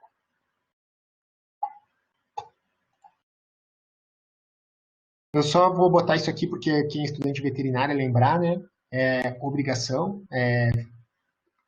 para qualquer pessoa. Mas veterinário, se for comprovado que não fez, tem um processo ético, né? Tinha uma suspeita de uma doença vesicular, porque não pode dizer que é febre aftosa, como eu falei, é indistinguível, e não fez a notificação em até 24 horas ao serviço veterinário oficial, vai ter a punição aí, podendo inclusive perder a sua carteira do CRMV, né? Então, nós temos todas as doenças, não vou entrar aqui, vou deixar para vocês, mas lembrando que a notificação ela pode ser, já desde o início desse ano, toda pela internet. Qualquer produtor, qualquer pessoa veterinária entra no SISBRAVET, Sistema Brasileiro de Vigilância Veterinária, e faz a notificação, né? Pode ser, não precisa nem se identificar. Lembrando que tem aqui o nosso site, tem os manuais, relatórios, então, se vocês, for possível, ainda o nome está antigo, aí vocês acessem. E agora chegamos na grande parte, os benefícios, custos e risco, para nós terminar de uma vez a nossa conversa. Eu trouxe só aqui alguns dados já, o que o Brasil é. O Brasil é uma potência para exportação, né, de produtos. Aqui alguns dados aqui da Associação Brasileira de Proteína Animal. Aqui, ó, carne suína, o que nós exportamos em receita, né? 1 bilhão e 600 milhões de dólares. Aqui da ABIEC, que é a Associação Brasileira também de Exportação de Carne, né, bovina.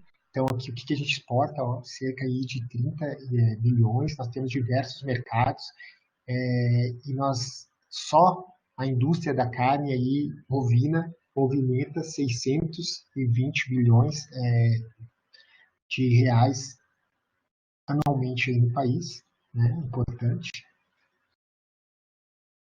Os principais exportadores aí de carne suína. O Brasil é o quarto maior exportador aí, de bovina, e também é um grande exportador. Eu não lembro se é o primeiro, o segundo, mas com certeza está aí entre os primeiros.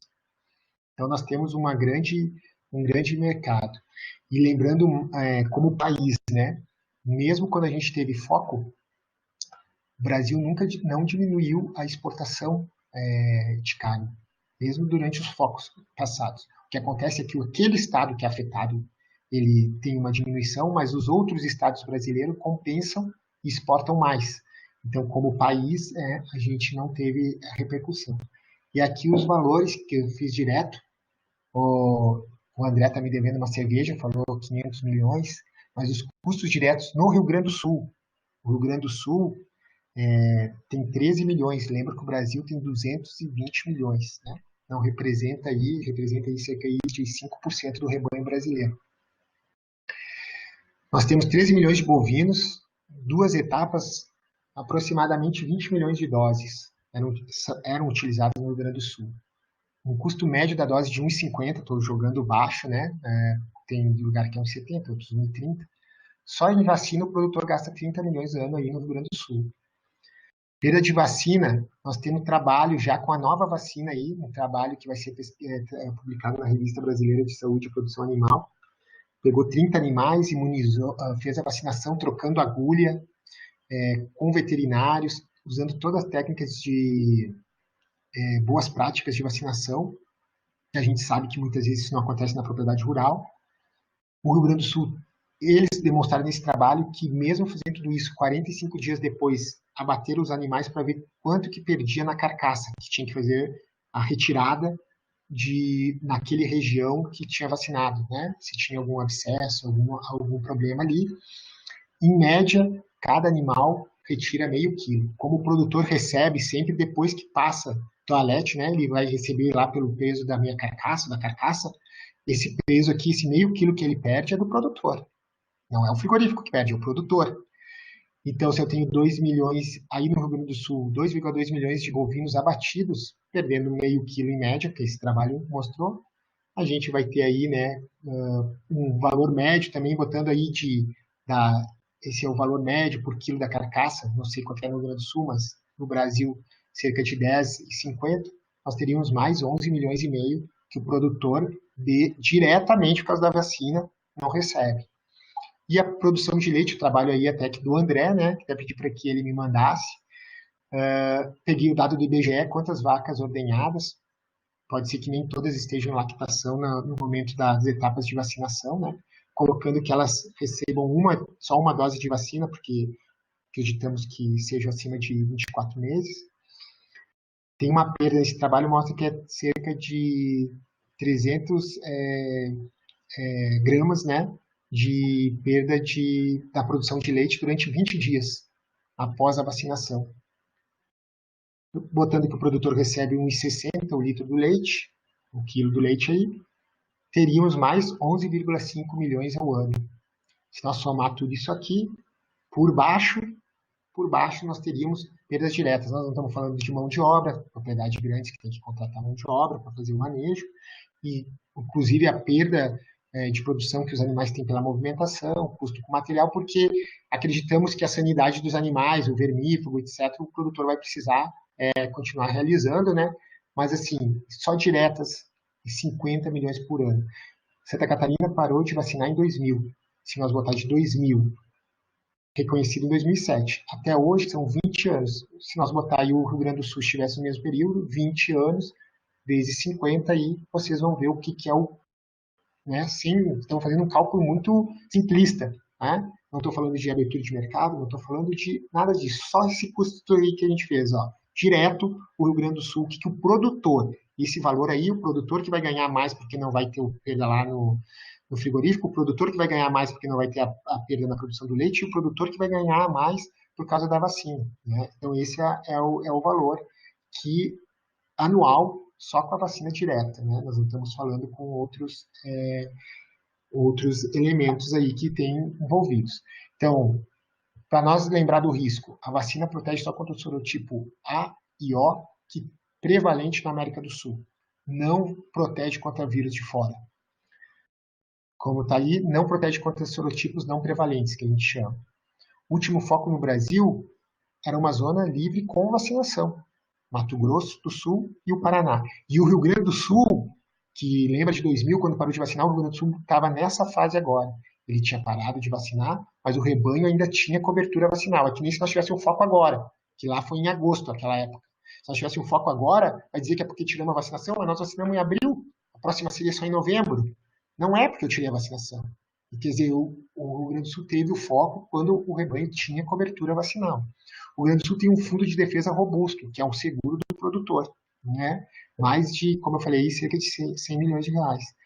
Um banco de vacina, enquanto tem os outros estados que estão vacinando, a gente tem os laboratórios produtores de vacina, e quando eles pararem, já terá, porque até o final do ano a gente já tem a composição de como que será o banco de vacina. Então, por enquanto, tem a produção da vacina, e até o final do ano nós teremos esse banco. Desculpa. Vou mostrar aqui também uma... Aqui. Como eu já falei, olha os países que não vacinam. Será que a vacinação é tão boa assim? A América do Norte toda não vacina, a grande maioria da Europa não vacina, a Austrália não vacina, Japão, Coreia do Sul, Chile, Peru, as Guianas, Suriname, Santa Catarina, desde 2007.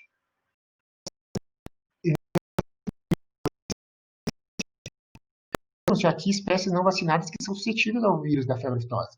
O ovino, o caprino, o suíno, e nós não tivemos nenhuma ocorrência neles. Então, obviamente que a decisão, ela depende de todas as partes interessadas. E a principal é o produtor. Por isso que a gente escuta sempre o produtor. A CNA aqui é a Farsul aí. Se o produtor falar, não, eu quero como um todo, vai ficar vacinando. Quando o produtor vê a construção, vê as ações e entende e sabe do seu papel, chegou, de repente, o momento, então, para a gente fazer a suspensão. Em 1992, o país mudou o seu programa, que era de controle, ou seja, era endêmica a doença, nós controlávamos, e nós, lá naquela época, quem discutiu o programa, à época, juntamente sempre com as partes interessadas, falou e determinou que o país buscava, a partir de então, a erradicação da doença. Quando a gente mudou essa chave, lá em 1992, já sabia-se que ia parar de vacinar em algum momento. Né? O momento está chegando agora, né? Que foi feito esse plano estratégico aí.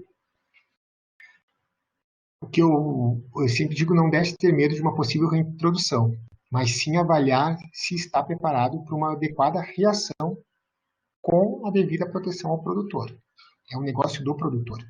ele tem que estar ciente e nós temos que avaliar. Medo da reintrodução pode ter, como eu falei, vacinando ou não. Botei aqui uma lembrança para o meu amigo e deixo meus contatos aí à disposição, se vocês precisarem algum contato, né? E se teve mais algumas perguntas aí, a gente pode passar também agora, né? Como fica, já falamos, e o país já falamos também, né? Então, acredito que tem a última aqui. A partir de quando o Paraná e o Rio Grande do Sul serão considerados livres sem vacinação? Isso aí, a partir de agosto, vai ter a publicação de uma... Nós estamos finalizando os últimos estudos a campo, né, ainda. Então, se der tudo certo, que está escorrendo tudo bem, em agosto agora eles recebem, vai ter uma IN, uma Instrução Normativa publicada, reconhecendo todos aqueles do Rio Grande do Sul, Paraná e aqueles estados do Norte que eu mostrei, como livres sem vacinação nacionalmente. A gente faz o pleito OIE e internacionalmente o reconhecimento ocorrerá, dando tudo certo, em maio de 2021. A Débora pergunta por que querem tirar a vacina. Aí foi em cima de toda essa explicação aí que eu demonstrei, né? O porquê que é a retirada da vacina, os custos que ela tem, o panorama que nós temos mundial e o programa que foi estabelecido ainda em 1992 buscando a erradicação da doença.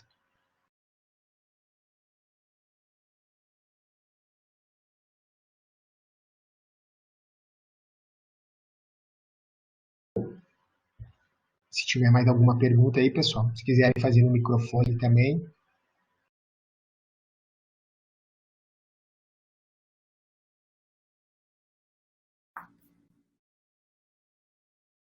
O pessoal está digitando aí, Diego.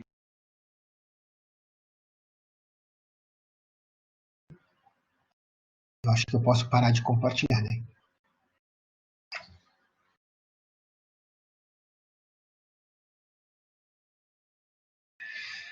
Como tu chegou neste trabalho, na frente dessa ação? Eu não entendi, Kevin.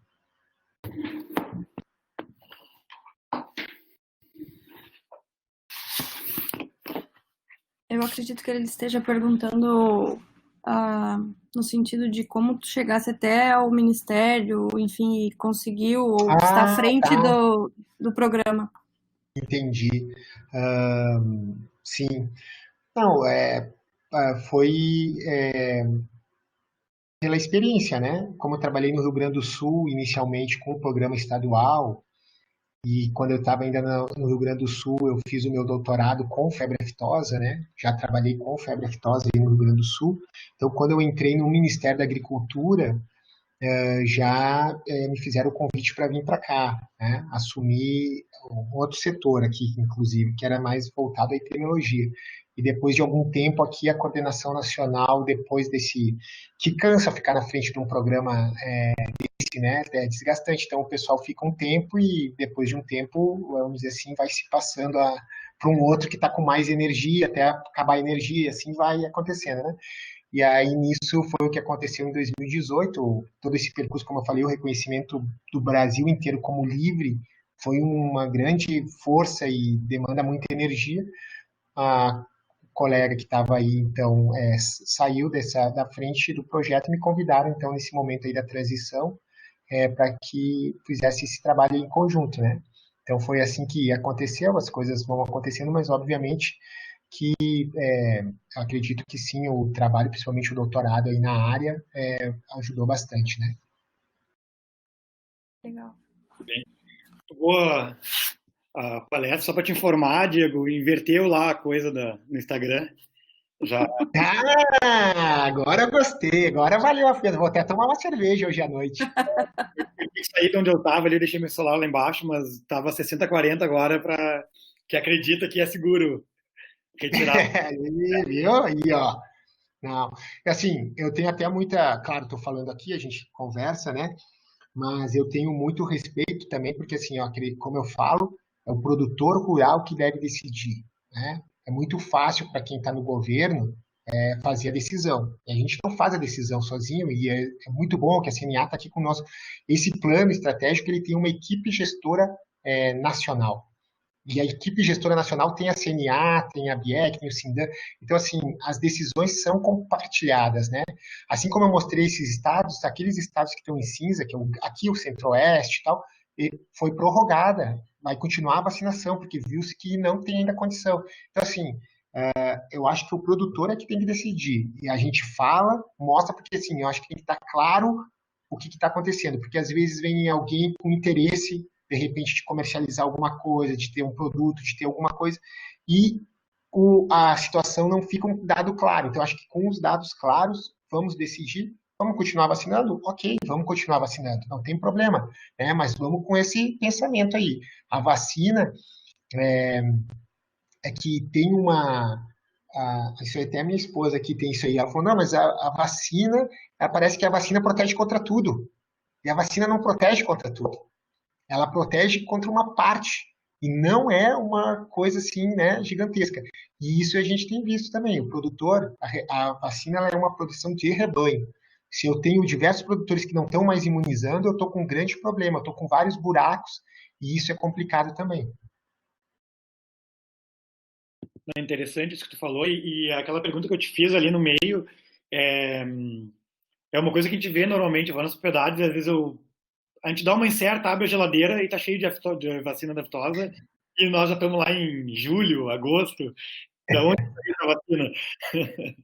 Aí, por exemplo, nas vacas de leite, daí o pessoal, não, eu fiz nas terneiras e nas novilhas, em lactação não, porque caiu leite. Sim. Claro, sim, a campo, assim, a gente vê muita gente que não vacina, né? Por isso que eu te perguntei, em termos de estudo serológico. Não, isso a gente sabe, fazia. A União Europeia, para comprar do país, a União Europeia compra de áreas vacinadas, ela habilita áreas para comprar o Rio Grande do Sul é um estado. Ela exige, é um acordo bilateral, por exemplo, também, que tenha esses estudos de imunidade, né? Inclusive, ela ia vir esse ano aqui fazer uma auditoria, por causa da pandemia, ela não chegou, né? Vai ser para o ano que vem, e nós vamos ter que tentar renegociar, porque a gente não fez os estudos de imunidade agora, mais recente, por causa desses outros estudos, né? Como eu falei, esses outros estudos demandam muito tempo, muito recurso nosso, 50 mil animais não é fácil coletar, né?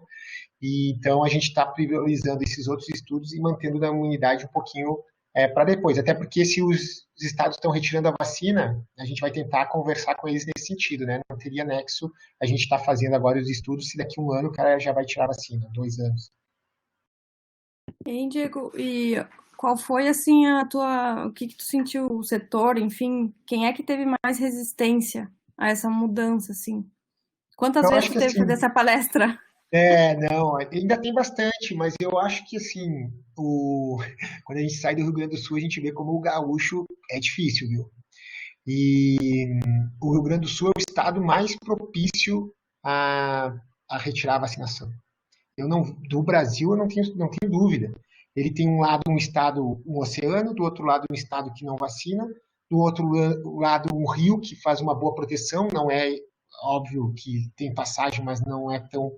E o outro lado um país que é sério. A gente sabe que o Uruguai tem um trabalho sério. A gente tem alguns países que às vezes o trabalho deixa um pouquinho a desejar, mas o Uruguai não. Então o Rio Grande do Sul tem todas as condições pelos seus vizinhos. Agora tem aquela briga interna, né, de fortalecimento, enfraquecimento. Parece que quando é isso aí, é de novo uma disputa, né? Parece que quem não queria tirar a vacina, parece que joga contra para não consegue ter uma decisão assim, não, ok, foi a maioria e eu vou junto, né? Como a gente vê em outros estados.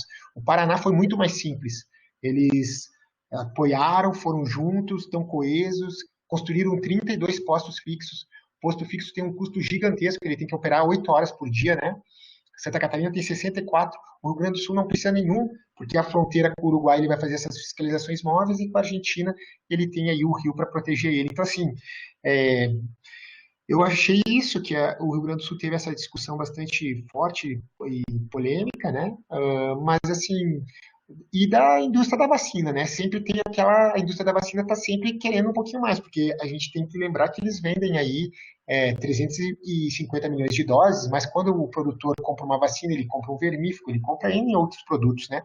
Então, assim, claro que a indústria, ela no início, mas assim, eu já sinto eles como um grande parceiro, na verdade, eles já estão tranquilos, estão nos ajudando a fazer o banco de vacina, e, enfim, eu acho que agora já passou. Os primeiros 2 anos foram bem mais difíceis, mas para nós foi importante, como Brasil, como plano estratégico, que alguns estados conseguissem fazer a suspensão.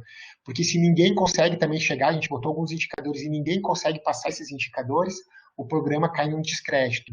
Então, isso a gente conseguiu com o Paraná, com o Bloco 1. E o Rio Grande do Sul, eu tenho, assim, bem a convicção que ele só foi porque o Paraná foi. Empurrou o Rio Grande do Sul quando viu, não, peraí, nós vamos ficar para trás, e o Gaúcho não quer ficar para trás, né? E foi, tá indo, assim, mais por causa de não ficar para trás do que realmente, assim, a gente vê como o Paraná, não, nós queremos, o Rondônia também, assim, todo mundo imbuído, o Acre, sabe? A gente vê mais, o Rio Grande do Sul vê essa resistência um pouquinho maior. Mas muito bem ter falado. Eu ia te perguntar até a respeito da indústria da vacina, né? Que no início, com certeza, deve ter sido forte a pressão, né? Foi. E eu noto aqui também o pessoal que manda animais para o teste da vacina também, que eles recebem a mais, Isso. para não retirar da vacina. Também a Sarandi faz todos os testes da vacina, então que é a unidade do LFDA, então eles têm que comprar terneiros e esses terneiros recebem mais, então teve uma pressão. Também estavam com medo que como foi suspensa a vacinação no Rio Grande do Sul, se poderia ser utilizada aquela unidade lá, que a gente faz todos os testes para o resto das vacinas que são comercializadas no Brasil, lá tem que ter vacina, porque tem que imunizar os animais para a gente ver se as vacinas estão funcionando.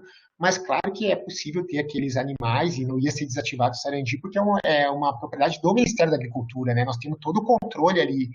Então, mas também a gente recebeu. Então, assim, sempre eu acho que assim, extremos não são bons, né? E quando a gente está assim na frente, a gente vai vendo algumas coisas.